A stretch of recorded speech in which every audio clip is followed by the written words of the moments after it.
algumas versões até amarrar, pois diziam, tá maluco, enlouqueceu. Olha o que os familiares chegaram a pensar de Jesus. Saíram com a corda na mão para fazer uma intervenção. Não dá mais. Jesus está maluco. Por isso que no final do capítulo, lá no versículo 31, chega sua mãe e seus irmãos, que ficando do lado de fora, olha só, Jesus estava em algum lugar cercado de gente, e os seus irmãos, aqueles que acharam que ele estava maluco, ficaram do lado de fora. A multidão estava sentada em volta dele, e quando eles diziam, ó, tua mãe e teus irmãos que lá fora te procuram, e Jesus respondeu, quem é minha mãe e meus irmãos? E percorrendo com o olhar, e eu acho que é em Mateus que fala também, com as mãos, e percorrendo com o olhar os que estavam sentados em volta dele, diz, eis aí minha mãe e meus irmãos. Quem fizer a vontade de Deus, esse é quem é meu irmão, minha irmã, minha mãe, meu pai, minha família. Eu não vou falar mais nada sobre isso, porque Deus falará conosco através da boca do pastor Léo com esse texto. Mas eu quero começar essa noite, sim, desejando um feliz Dia dos Pais, agradecendo, inclusive, mais uma vez ao meu pai que está aqui também, ao vivo, já almoçamos juntos, passamos o dia juntos, que foi e é um grande pai na minha vida. Hoje eu postei lá uma das historinhas, né, do meu pai, passou a noite, passou uma madrugada com ferro na mão lá, para que eu pudesse dormir dentro do caminhão, e tantas outras milhares de histórias. Tenho certeza que muitos aqui teriam histórias maravilhosas para contar com seu pai, aqueles que ainda estão, outros que já foram, e que deixam uma saudade que eu ainda não sinto, mas percebo, né, uma ausência. Eu que estou ficando velho, penso, né, no dia que meu pai se vai. Um dia meu pai vai, ele sabe disso. Mas eu ainda tenho medo, eu ainda tenho um pouco de uma meninice em mim que sente um cuidado de ter um pai presente, assim. Então, eu acho que todo mundo que perde o pai perde um pouco da segurança. Mas muitos aqui também tiveram essa figura paterna em outras pessoas. Em outras pessoas, não necessariamente seus progenitores, figuras, mulheres, mães, avós, madrinhas, enfim, tias. E são essas pessoas que nós queremos honrar essa noite, tá bom? Não é só pai, não. Amém? Amém ou não amém? Então vamos cantar música, música boa. Eu não sei se a música vai ser ao vivo ou gravada. Fiquei com essa dúvida e esqueci de perguntar. Alguém me ajuda? É gravada. Ah, é gravada. Maravilha. E quem são os... É o Marcos mandou para mim, eu esqueci. Quem que vai cantar hoje? Me ajuda mais uma vez. Quem está aqui que vai cantar? Aí você me pegou. Eu. Acho que não é o Tiago. É o Tiagão? É, sou eu, pastor. Ô, meu amigo, você tá bom? Tá por aí? Quer Eu falar? tô bem, tô aqui. Tô bem, pastor, tranquilo. Maravilha. Você quer falar sobre sua música, mano? Ou quer soltar primeiro e depois? Ah, mano, eu acho que a música que eu preparei hoje aí é meio que como eu vou dizer assim, uma receita para que a gente tenha um dia bom, sabe? E eu acho que é isso. Hoje tô num dia meio complicado aqui, que é o primeiro dia dos pais sem meu pai, né? Mas espero que o dia termine bem, como eu espero todos os dias e também espero que isso aconteça com vocês também, beleza? Aí curtam aí e que Deus abençoe a todos. Tamo junto. Feliz Dia dos Pais para todos os pais aí. Irmão, sinta-se abraçado por nós, velho. Eu tava pensando em você mesmo agora, quando eu falava, viu? Tamo junto, mano. Tamo junto. Sua família tá aqui contigo. Obrigado, pastor. Tamo junto.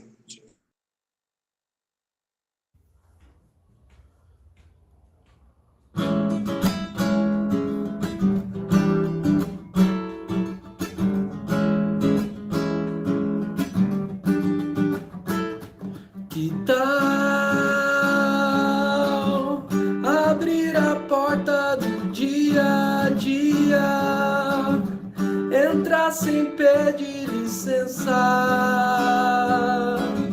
sem parar pra pensar em nada legal,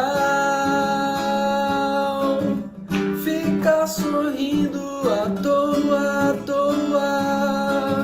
sorrir pra qualquer pessoa, andar sem rumo na rua.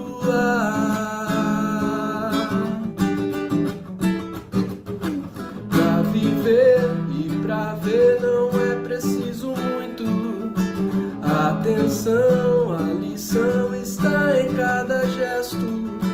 Tá no ar, tá no mar, no brilho dos seus olhos. Eu não quero tudo de uma vez, eu só tenho um simples desejo.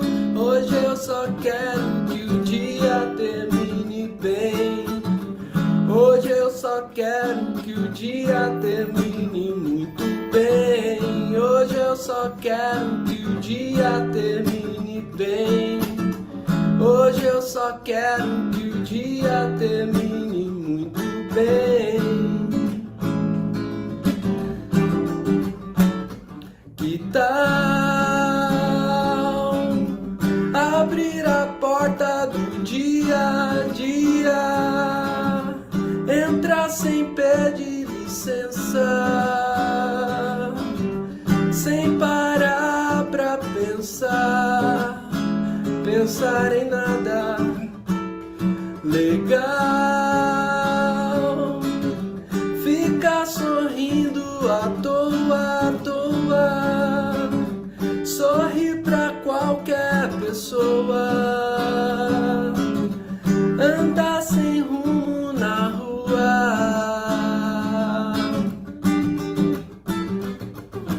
Pra viver e pra ver não é preciso muito atenção, a lição está em cada gesto. Tá no ar, tá no mar, no brilho dos seus olhos. Eu não quero tudo de uma vez, eu só tenho um simples desejo. Hoje eu só quero que o dia termine bem. Hoje eu só quero que o dia termine muito bem. Hoje eu só quero que o dia termine bem. Hoje eu só quero que o dia termine muito bem. Pararapá. Pa, pararapá, pa, pa, pa, parará. Mas ela tá bem, né? Obrigado, Tiagão. Obrigado, Tiagão. Obrigado, Tiagão.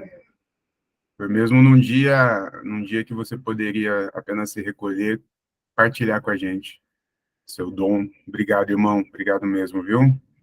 Esses dias eu postei um stories lá, ouvindo uma das minhas músicas preferidas. O Thiago falou que logo, logo vai estar na nossa playlist, hein? Não sei se ele está querendo aumento.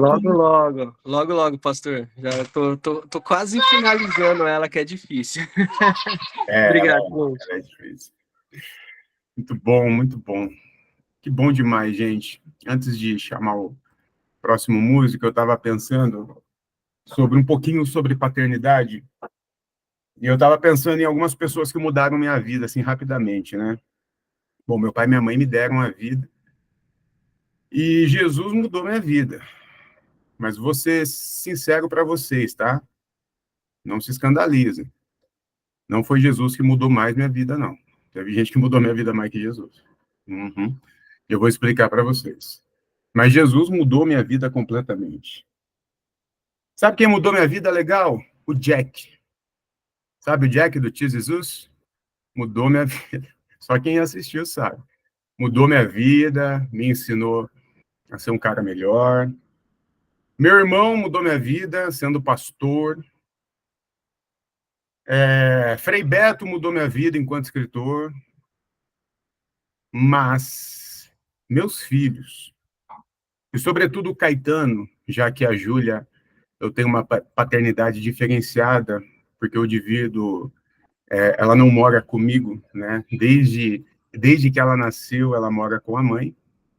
E o Caetano, sim, o Caetano, ele é um fruto do meu casamento com a Karina, então ele está comigo ali 24 horas. Então, para esse momento, eu trago até o Caetano como exemplo, não meus filhos, mas o Caetano. Esse mudou minha vida, hein? Mas mudou. E mudou por quê? Porque até então todos os outros eram referências e continuam sendo referências para mim. Jesus, a maior referência de todas, e pessoas maravilhosas que são referências, né? Agora, quando você se torna uma referência, meu amigo, quando você é a referência para aquele ser humano, e não é qualquer ser humano, com todo respeito a vocês que eu amo, eu sei que eu sou uma espécie de referência em algum aspecto da vida de cada um aqui, mas não é nada perto da referência que eu sou para o Caetano. Então, ser uma referência para uma igreja é uma coisa, ser uma referência para 145 mil seguidores é outra coisa. Agora, ser referência para um que está sendo formado em seu caráter, em sua personalidade, e que a única, até um momento, e depois a principal referência dele é você, vixe, aí você muda. Aí você tem que mudar. E o Caetano me mudou para melhor, para caramba, porque quando você sabe que tudo o que você faz na frente dele vai ficar armazenado na memória dele, quando você tem ciência que cada gesto, cada palavra, cada atitude sua é uma memória gerada na cabeça dele, você tem que mudar. Porque eu não quero que ele tenha memórias ruins de mim. Então, desde as maiores coisas que o Caetano mudou em mim, até as menores, assim, sabe? Usar cinto de segurança certinho. Sabe, a Karina sempre me cobra, põe o cinto de segurança. E eu ponho. Mas, sabe, eu ponho e falo, vai se segurar, né? O Caetano fala, ô filho, claro, parabéns por você corrigir o papai. Muito bom, hein, filhão? Sabe? Caetano me ensinou a parar, sabe, coisa que ó, a gente não faz na rua, mas você tá sozinho em casa, tomou um copão de água com gás, você não vai ficar prendendo aquilo que te faz mal, né? Você solta, às vezes você dá uma... na frente do Caetano, se eu fizer, ele, isso é feio, papai, não pode. Não pode mesmo, Caetano, eu não quero que você fique arrotando por aí, você não é um Neandertal, então eu até arrotar eu tive que parar, porque o Caetano tá me vendo. Então, ser uma referência é incrível. É uma responsabilidade que, meu Deus, a noite que o Caetano chegou em casa, foi o dia que eu mais chorei na minha vida. Eu fiquei em posição fetal umas 2 horas no sofá chorando, sem entender o motivo. E até hoje eu não entendo. Mas é o peso de ser uma referência, tá ligado? Enfim, queria compartilhar isso com vocês e queria chamar meu mano. É o Felipe que vai fazer a segunda música? Eu acho que é, né, Felipe? É isso mesmo. Ele tá aqui que eu não vi, não vi, não vi, não vi, não vi. Felipe, você tá aqui, irmão? Não, não, não. Acho que não. Acho que não. Então, por favor, solta aí. Que belo bigode. Eu já tentei soltar um desse e não ficou bom em mim. Solta aí, por favor. Bom, pessoal, vamos lá, né? Me pediram para cantar nesse Dia dos Pais. E aí, desde que me pediram, desde que o Marcos me pediu, né? Eu tô com a mesma música na cabeça. Só que, nossa, é uma música difícil de eu cantar. Porque ela me remete muito aos meus filhos e ao futuro que todos nós pais estamos aí na fila para enfrentar, né? Não vai ter muito jeito. Então, eu tentei, assim, gravar esse vídeo já algumas vezes, mas é um vídeo difícil, cara, porque, velho, eu começo a chorar toda vez que eu canto essa música. Não é uma música fácil por causa disso. Então, se eu começar a chorar, esse aqui vai ser o último vídeo, então se eu começar a chorar, vocês chorem junto comigo. e depois a gente se alegra, tá? Aí, já começou, caraca, tá difícil. Eu queria o tempo parar, de novo lhe fazer ninar, crescer e mudar, não dá pra evitar, é o caminho que Deus lhe traçou. Brinquedos, gibis, violão, espalhados por todo lugar. Um dia poeira eu irei tirar do silêncio de não encontrar. Vou guardá-lo em meu coração. As lembranças jamais mudarão, pois quando partir e saudade sentir, estará sempre em meu coração.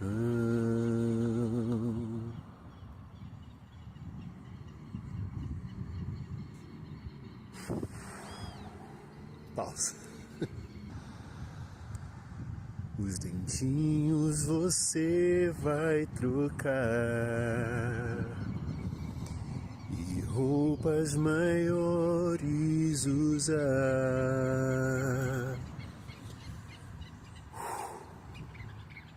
O seu caminhar vai pra longe levar.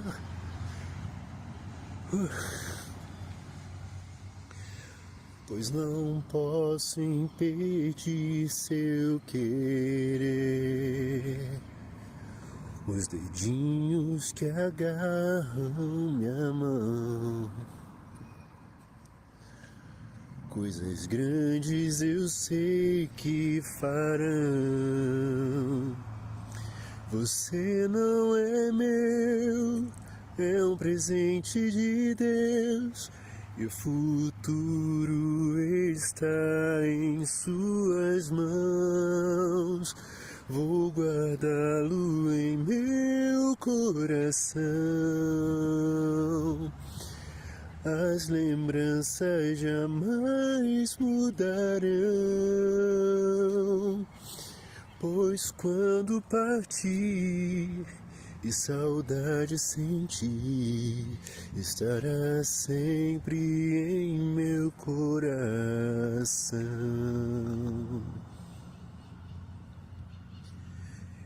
Eu não tô chorando, são vocês que estão.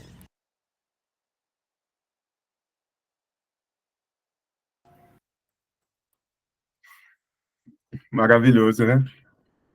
Depois eu vi que, me parece que é a Cristina Mel, né? Como eu não sou muito ligado, eu achei, até a falar, eu achei que era alguma música da Disney. Não parece? Música do Rei Leão, música, né? Mas me parece que é da Cristina Mel. Muito linda, muito linda. Ah, antes de passar para o pastor Léo, fazendo minha última fala aqui no que eu pensei, dividir nessas partes. Se me perguntarem diretamente, assim, racionalmente, pastor, você acha que vale a pena botar filho no mundo hoje, nesse momento? A minha resposta racional seria não. Né? Racionalmente, não me parece um bom mundo de botar gente. Não me parece um bom momento de botar gente no mundo. Não temos mais aquela brisa, né, de, vamos fazer o que Deus mandou, a gente sabe que não é isso. Então, o que pode significar, né, a maternidade, a paternidade? O que pode significar ou ressignificar isso? O que eu disse atrás. Colocar alguém no mundo e se responsabilizar por essa pessoa te faz ser menos cético. te faz mudar, te faz lutar, porque para mim hoje o mundo tem que dar certo. O Caetano está nele. Então eu preciso lutar cada vez mais para que o mundo seja menos pior, para que o meu filho tenha menos problema. Ao mesmo tempo, colocar mais um lutador no mundo. É você gerar um caráter também que vai ajudar o mundo a ser melhor. Não sei se isso faz sentido para alguém. Para mim faz um pouquinho. Eu queria compartilhar isso com vocês. Pastor Léo, que o Espírito Santo te abençoe. É contigo, meu irmão. Foi mal, estava respondendo a Pamela aqui, nossa queridíssima Pamela Campos. Ela demora uma infinidade para responder e eu demoro uma infinidade para responder ela também. Boa noite, igreja. Boa noite, pastor. Não ouvi? Eu acho que é só um áudio vazando. Não, eu falei boa noite. Ah, desculpa. Boa noite. Ah, ele falou boa noite, eu respondi, uai. Perfeita. Boa noite. Boa noite, minha irmã. Perdi aqui. Normal. Hoje eu fui pego meio que de surpresa, né? A gente conversou no grupo de pastores lá, né? A gente meio que deixou passar batido quem seria o facilitador de hoje e tal. Eu me prontifiquei. Acho que a galera daqui a pouco vai estar enjoada de ver, né? Minha cara aqui. Pastor novo, tá com sangue novo, tá cheio de disposição. Aparece uma brechinha, ele fala, não, deixa comigo. Quero ver daqui um ano se vai estar assim. Verdade. E é um tema delicado, assim, para mim, né? Por questão da minha relação com o meu falecido pai e tal, que hoje eu não curto muito falar muito sobre. E a gente, quando a gente não tem uma relação boa com o pai, né? O pai ausente, enfim, dentre muitas questões, a gente, quando tem filho, costuma dizer que não vai ser um pai como o nosso pai foi, né? Vai ser um pai totalmente diferente, né? Do nosso filho e tal. Eu tenho tentado ser isso para o meu filho. Minha maior alegria é o meu filho dizer para mim que, às vezes, assim, do Neida, assim, ele vem me abraça, me dá um beijo e fala, pai, você é o melhor pai do mundo. Se a salvação que a maior parte da igreja evangélica prega é algo melhor do que isso, eu não consigo nem imaginar. Esse, para mim, é a salvação. O meu filho, assim como eu disse nos agradecimentos do meu livro, de alguma forma misteriosa, ele me salva todos os dias, ele me coloca no caminho de volta. Né? Sabe aquela coisa que a gente fala muito clichê, assim, o que Jesus faria? Eu costumo olhar para o meu filho em alguns momentos, muitos momentos de dificuldade, e olhar para ele como ele encara as coisas, né? Como ele encara as adversidades que a gente, como adulto, encara de uma forma diferente. E eu lembro de um texto do Rubem Alves. Uma vez eu fui ao encontro de uma família numa favela da Baixada Fluminense, e essa família, eles não tinham, era um cheiro muito forte, muito ruim, fedia muito aquele espaço onde eles estavam. E eles não tinham nenhum vaso sanitário em casa, eles faziam a necessidade numa bolsa plástica, amarravam e jogavam atrás da ribanceira, atrás da casa. Era uma completa miséria, assim, que eles viviam, né? E quando eu ia lá, as crianças estavam muito felizes, brincando o tempo inteiro, todas as vezes que eu fui lá. E eu ficava pensando assim, como é que essas crianças são felizes num ambiente tão violento, né? Como esse, né? Violência simbólica, violência visual, violência estética, né? E eu lembrei de um texto do Rubem Alves que diz que elas eram felizes porque, ao contrário de nós adultos, elas não estavam buscando por felicidade. Elas simplesmente eram.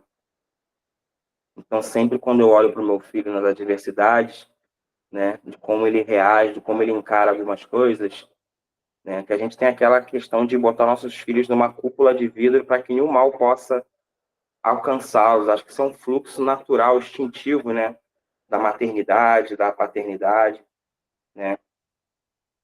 E de vez em quando eu tiro essa cúpula em volta do meu filho e permito que ele passe por algumas coisas, né?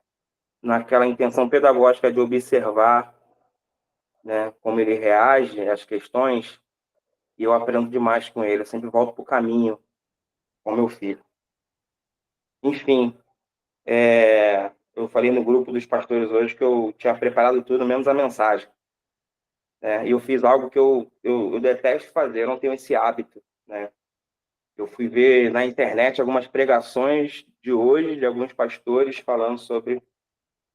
Acho que o Brasil todo hoje, né? As igrejas falaram sobre a questão do Dia dos Pais. E eu confesso que eu achei um monte de churumela, assim. Eu estou falando das igrejas progressistas, hein? Um monte de churumela. Churumela, assim, eu sei que aquela mensagem alcançou um monte de pessoas ali, né? Provavelmente era para elas poderem estarem ouvindo aquilo ali mesmo. Mas não disse muita coisa para mim. Eu falei, pô, é mais do mesmo, esse rolê. Eu falei, caraca, Dia dos Pais, o que eu vou falar em Dia dos Pais, mano? Aí eu pensei nesse texto, né? Que o Berloffa leu, e eu vou ler de novo, né? Falar um pouco sobre família e falar um pouco dessa questão da paternidade, né? De como isso nos atravessa, né? O texto está lá em Marcos 3, né? Quem quiser acessar, pode acessar Marcos 3, do verso 31 ao 35, que vem com o título na Bíblia aqui como a verdadeira família de Jesus, né? Vou ler para os irmãos aqui, amém? Nisso chegaram a mãe e os irmãos de Jesus. Ficaram do lado de fora e mandaram chamá-lo. Havia uma multidão sentada ao redor de Jesus. Então lhe disseram: Olha, tua mãe e teus irmãos estão aí fora e te procuram. E Jesus perguntou: Quem é minha mãe e os meus irmãos? Essa parte aqui, né? Acho que se fosse hoje, a galera ia perguntar que remédio Jesus tinha tomado, né? Que deu esse lapso de memória. Como assim, quem é tua mãe e quem é teus irmãos, tá ligado? Eu já vi esse texto ser usado de forma muito violenta pelo fundamentalismo religioso, né? Também já vi esse texto ser usado de forma muito acolhedora, né, por teologias mais abertas. Então Jesus olhou para as pessoas que estavam ali sentadas ao seu redor e disse: Aqui estão minha mãe e meus irmãos. Quem faz a vontade de Deus, esse é meu irmão, minha irmã e minha mãe. Eu acho esse texto interessantíssimo. Eu acho extremamente necessário fazer um anacronismo nesse texto, né? Eu disse na última aula do EBON que eu sou a favor dos anacronismos, que todo mundo faz, né? Tanto campo conservador, campo fundamentalista, campo progressista, todo mundo faz anacronismo. Eu acho até que se não fizer anacronismo, a Bíblia perde total sentido, né? A gente contextualizar para hoje, trazendo os conceitos, né, da modernidade. Aqui, Jesus, para mim, o que ele me acessa aqui é que ele desconfigura, né, toda essa perspectiva de família que é imposta para a gente, né? Essa perspectiva neoliberal, né, encaixotada da família tradicional, e ele explode tudo para mim nesse texto aqui, né? Quantos de nós aqui não tem pessoas na nossa vida que consideramos irmãos, até mesmo mais irmãos do que os irmãos de sangue, né? Quem aqui não tem aquela pessoa que, às vezes, quando na sua infância, considerava como sua mãe, mesmo não sendo sua mãe, né? Então, família está muito mais para além do que esse quadrado formatado, né? Foi imposta para a gente, né? Família e família de Deus, né? Aquele que faz a vontade de meu Pai. Quando eu penso vontade aqui, eu penso me lembra o conceito que o Freud vai dizer sobre desejo, né? Que Deus expressa que é a sua vontade, não um desejo recalcado no inconsciente, né? Mas Deus bota para fora como um desejo de pulsão de vida, né? Todos aqueles que fazem a vontade de meu Pai, que vontade é essa? Né? Eu acho que aqueles que se relacionam, criam esses laços a partir desse afeto, desses valores do reino de Deus, né? Então, hoje, para mim, apesar de eu ter minha família, né, ter a minha mãe e o meu filho, o meu irmão, eu tenho uma família estendida sensacional de amigos e amigas, pessoas próximas que eu considero família e me consideram família também, né? E trazendo esse ponto, né, que a gente quer dialogar hoje, e hoje realmente vai ser um diálogo, uma conversa mesmo com vocês, sabe? Eu peço até que depois a gente abra os microfones, que a gente possa conversar sobre, né? Eu estava vendo aqui a palavra paternidade na internet, né? O que significa paternidade? A etimologia da palavra paternidade vem do latim, né, do paternis, né, ou paternitas, significa sentimentos de pai. Aí eu pensei, cara, eu tive pai, eu tive pai. E de onde eu venho, isso era um privilégio, assim, porque dos meus amigos, eu lembro da infância que eu era o único que tinha pai. Apesar de não ser um pai presente, né? E eu falei assim, cara, como é que eu vou falar sobre essa parada? A nossa paternidade, ela é atravessada, ela é uma construção social, amém? Todo mundo entende isso, né? E a nossa construção social da nossa paternidade, ela é atravessada por dois conceitos muito ruins, que é o machismo e o patriarcado. E como é que isso reflete na nossa vida? Por exemplo, na igreja. Quem nunca ouviu na igreja que você, como homem, é o provedor da sua família? E de como isso nos deixa num lugar de humilhação quando a gente não consegue prover isso. Quantos de nós, por conta do machismo, né, produz dificuldades em relacionamentos, por exemplo, quando a mulher ganha um salário maior do que o seu, né? Muitos homens afetados pelo machismo se sentem apequenados. E a gente aprende com o patriarcado o tempo todo que, além da gente ser o provedor, a gente tem que estar no controle. Porque Deus chamou a gente para ser cabeça e não cauda, como a gente sempre escuta, né? E de como a gente acaba, a partir disso, reproduzindo um distanciamento dos nossos filhos. Porque a gente quer que nosso filho seja forte, ele tem que ser macho, ele tem que ser viril, e a gente entende esses conceitos de forma totalmente deturpada. Eu tento ser um pai muito amoroso, um pai com coração de manteiga, mas a gente não aprende a ser pai assim, né? Eu lembro do meu pai quando ele, por exemplo, falava para mim, das poucas vezes que a gente conversava, ele falava que eu tinha que pegar uma moeda e jogar embaixo de uma saia de alguma mulher na rua.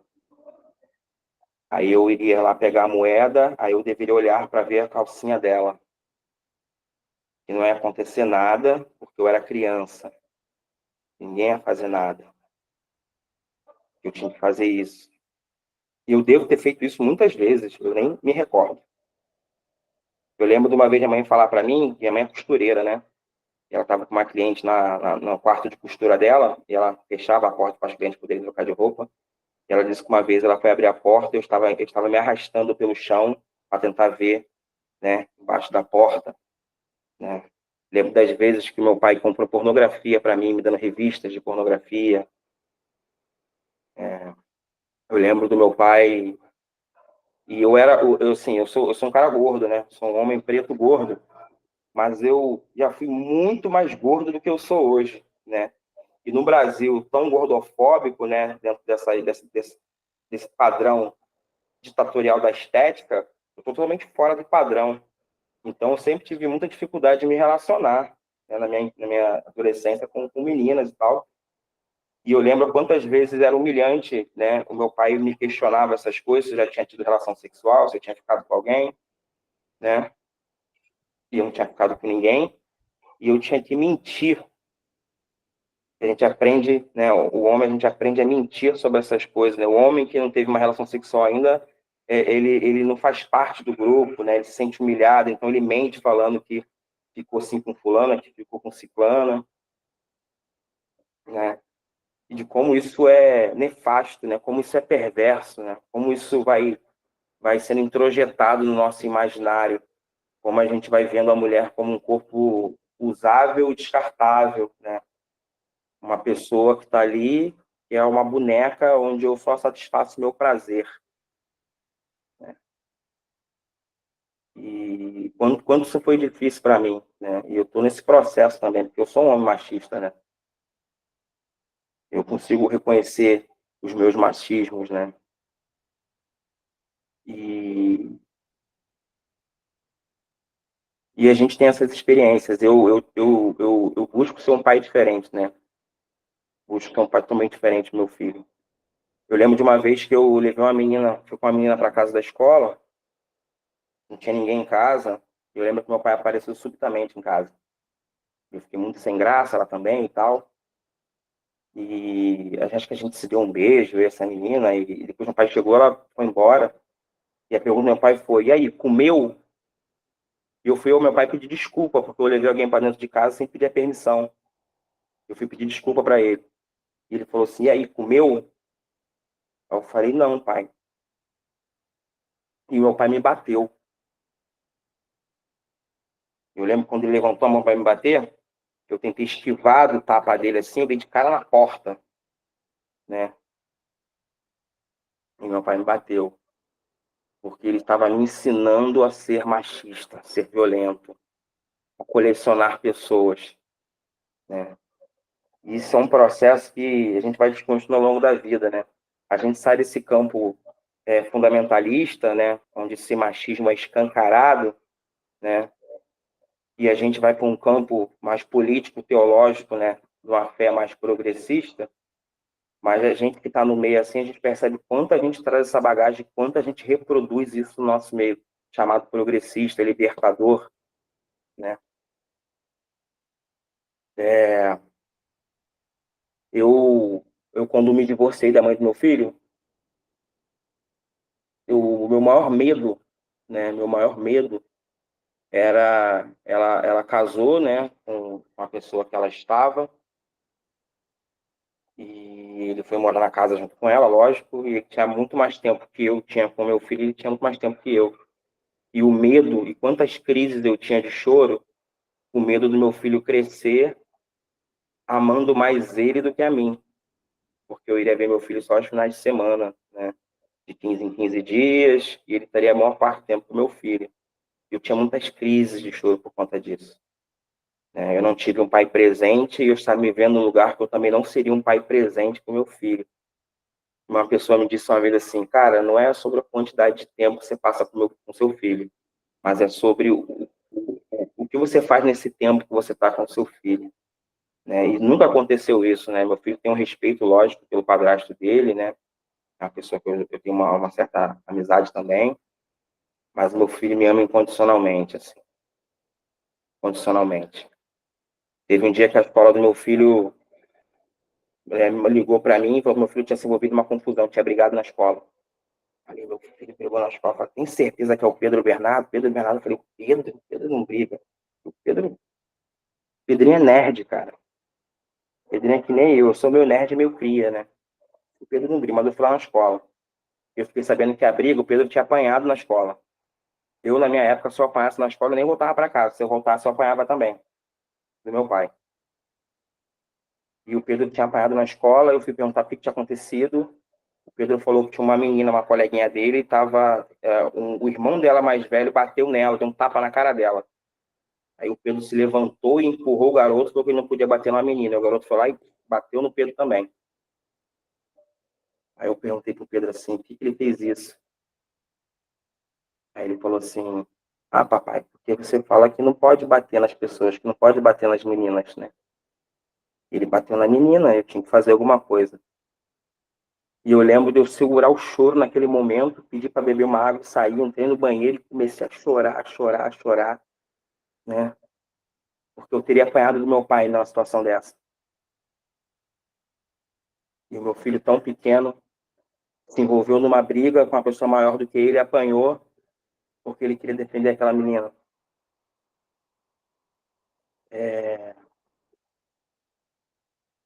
Eu não posso dizer que eu sou um bom pai. Eu recebo mensagem, hoje mesmo, eu recebo mensagens muitas na rede, quando posto foto do meu filho, de que, nossa, você é um pai incrível, você é um paizão. As pessoas acham que a gente posta na rede social ali né?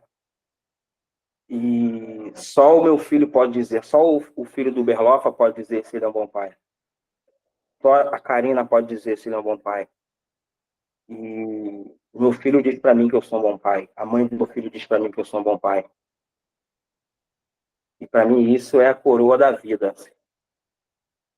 Então eu quero abrir aqui no papo reto para os pais, para os homens. Eu quero pedir perdão aqui pelo palavrão.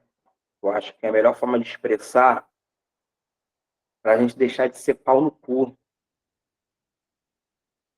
Papo reto mesmo. A gente, em reunião aqui dos pastores da igreja, né, a gente percebeu que muitos conflitos que acontecem na igreja, que muitos machismos são reproduzidos de forma violenta no grupo da garagem, né? A gente traz essa bagagem com a gente está um processo, e foi criado um grupo de homens que tem pouquíssima adesão dos homens. E a gente, nesse campo progressista, discursa o tempo todo que a gente não é machista, que a gente quer desconstruir do machismo, que a gente sei lá o quê, mas quando a gente tem a oportunidade de se reunir como homens e poder ouvirmos as nossas dores, talvez naquele processo que Lacan vai dizer de cura pela fala, de botar para fora, a gente não faz. E isso é machismo. Porque o machismo construiu na gente essa dificuldade da gente fazer terapia. A gente tem dificuldade de fazer terapia, né?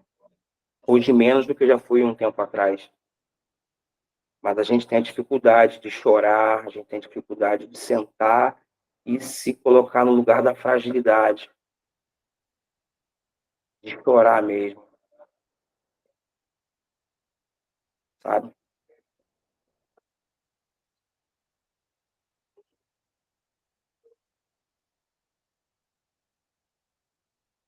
E eu penso que quando Jesus fala no texto lá, que a mãe dele e os irmãos vão lá procurar por ele, e dizem que a mãe e os irmãos estão à procura dele, e ele aponta para aquele grupo de pessoas que estão ali ouvindo ele, e ele fala que aquelas ali são a família dele, é a mãe e os irmãos dele, não desmerecendo a sua família biológica, não é sobre isso o texto, e a gente está falando sobre a vontade de Deus. E eu falei aqui que era encarnar esses valores de Jesus, é porque isso é o ponto principal de nós homens, da nossa conversão. Quando Jesus questiona Nicodemos e diz que Nicodemos, né, o grande teólogo Nicodemos, que ele tem que nascer de novo, ele fala, como é que eu voltaria para o ventre da minha mãe? Né? É aquilo que a gente chama na psicologia de operação a fase das operações concretas, né?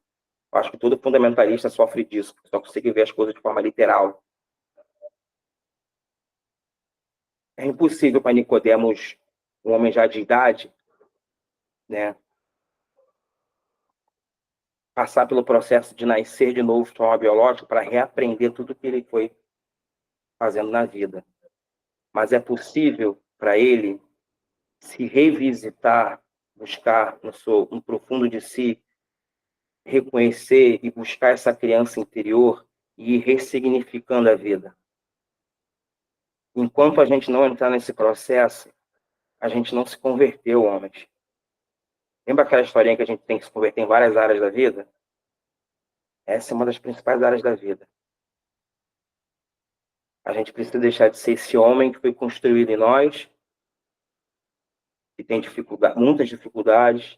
Eu, por exemplo, eu sou um cara que, quem me conhece da rede, eu tento sempre estar ajudando as pessoas, o tempo todo. Eu estou o tempo todo ouvindo as pessoas, mandando mensagens, passando por situações difíceis. Eu estou o tempo todo falando no telefone com pessoas tendo crise de ansiedade. Eu falo, vamos conversar agora aqui, ó. Tentar te acalmar. O tempo todo, tentativas de suicídio. Todos os meus pacientes no CAPS têm meu telefone. Todos os meus pacientes no CAPS têm meu telefone pessoal. Todos. mas eu tenho dificuldade quando é para mim,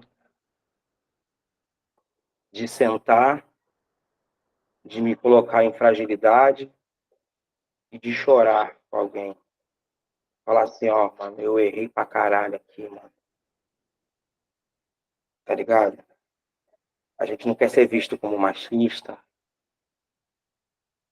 A gente não quer ser frágil. Olha, a gente não pensa mais tanto assim. A gente aprendeu desde pequenininho que ser frágil é coisa de menininha. Ser frágil é coisa de mulher. O que acontece na nossa infância vai nortear toda a nossa vida adulta. Traumas, tudo. Então, nascer de novo, ser família de Deus, estar aqui em comunidade tão diversa, plural, homens e mulheres que estão em conflito mesmo, né, o tempo todo, para que a gente possa se construir, a gente precisa ter essa empatia. E empatia aqui não é só se colocar no lugar do outro, é o conceito mais amplo de empatia, que é construir junto. E a gente vai construir junto com as mulheres. A gente vai construir junto com as crianças. A gente vai começar a ressignificar a nossa vida. Eu dei muito tempo a entender que eu precisava fazer terapia. Eu tenho muita dificuldade, às vezes, de pedir ajuda. Às vezes eu passo por um aperto financeiro. Eu tenho dificuldade de pedir ajuda às pessoas para mim. Peço o tempo todo para as pessoas. Porque eu aprendi que eu tenho que... A nossa masculinidade tóxica me ensinou que eu tenho que dar meus pulos, tenho que dar meu jeito, irmão. Sou homem. Qual foi? Qual é do papo? Tá ligado? E eu não quero ser esse cara, eu não quero ser esse homem. E aqui é uma carta aberta que eu peço ajuda a vocês também. Eu não quero ser esse cara. Eu não quero ser esse cara que tem falas homofóbicas quando eu tô rodeado de homem no grupo da galera do futebol.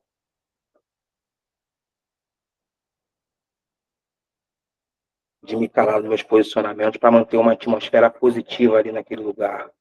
Para manter esse lugar meu de poder que eu tô ali. Eu não quero. Assim como Deus não é todo poderoso, mas todo amoroso, mas todo frágil também. Que nós, homens, que a gente deixa de ser pau no cu, a gente para só com esse discursinho de bosta, porque quando é só o discurso é bosta, irmão, é esterco. Como diz o profeta lá do Velho Testamento, Mano Brown, falar até papagaio aprende. Mas que a gente, de fato, dentro de casa, a gente possa ser realmente um pai.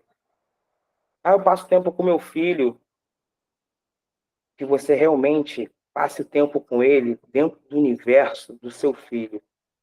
O filho tem um pequeno mundo que ele vive. A gente realmente viver dentro desse universo junto com o nosso filho, com a nossa esposa. Não é sobre de vez em quando você lá lava uma louça, de vez em quando você vai lá para o banheiro. Não é sobre você pegar o teu salário da mão da esposa. Eu brinco muito isso com a Cássia, né? A Cássia, quem não sabe, é minha namorada, daqui da garagem também.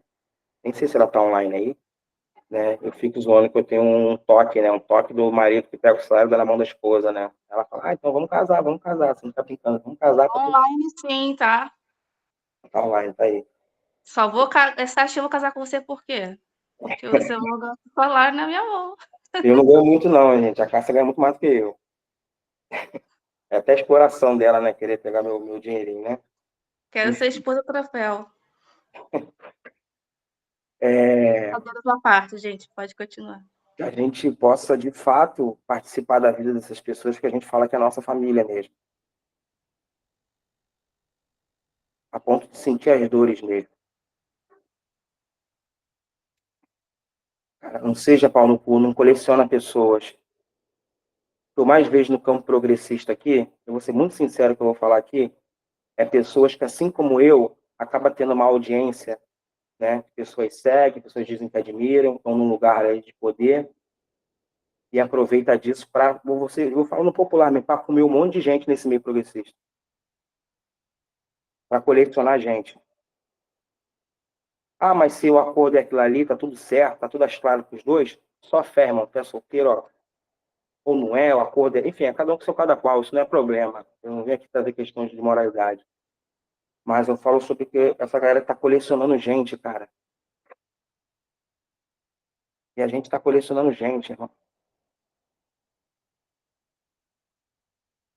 Então, eu queria encerrar minha fala, né? Eu falei que não seria uma pregação, é mais uma forma de desabafo, né? Principalmente para os homens da garagem, sejam replicadores dessa mensagem e vamos se atentar ao grupo de homens. Vamos marcar nossas reuniões, os encontros e, de fato, participar. De fato, participar. É urgente que a gente participe. É urgente que a gente fale sobre os nossos medos, sobre as nossas fragilidades, sobre as nossas angústias, sobre essa pressão social que o machismo coloca do homem, de ser homem.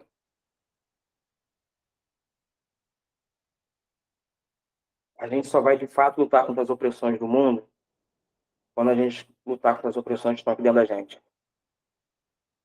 De fato, a gente vai se libertar. Paulo Freire vai dizer, para encerrar, eu queria encerrar com as palavras do mestre Paulo Freire, que os homens, estou parafraseando, porque ele fala homens, ele fala no sentido ser humano, né? Mas eu quero falar aqui para os homens. Os homens não se libertam por si, sozinhos, mas se libertam em comunhão, em comunidade. E o grupo de homens foi criado para ser essa comunidade. Que a gente possa se libertar dos nossos machismos. Que a gente, de fato, seja bons pais, bons filhos, bons esposos, bons amigos. Ao modelo, a família que Jesus fala para a gente ali, que faz a vontade de Deus. Amém? Vou fechar meu microfone. Quem quiser abrir o seu microfone e falar. Está sendo gravado, acho que está sendo gravado, não sei, mas eu creio que aqui é um espaço seguro. Amém? E se você Amém. é homem, você, nessa semana, você quiser conversar alguma coisa, desabafar alguma coisa, meu contato está no grupo, né? Não sei se eu te responder na hora, mas é importante que a gente possa conversar, trocar ideia, né? Então é isso. Vou fechar o microfone e abrir aqui. Espero que, de alguma forma misteriosa, o Senhor, o Espírito, tenha soprado no seu coração, né? Que você tenha conseguido se revisitar e alguma semente tenha sido plantada. Amém? Amém. Pode parar de gravar quem está na sala, por favor.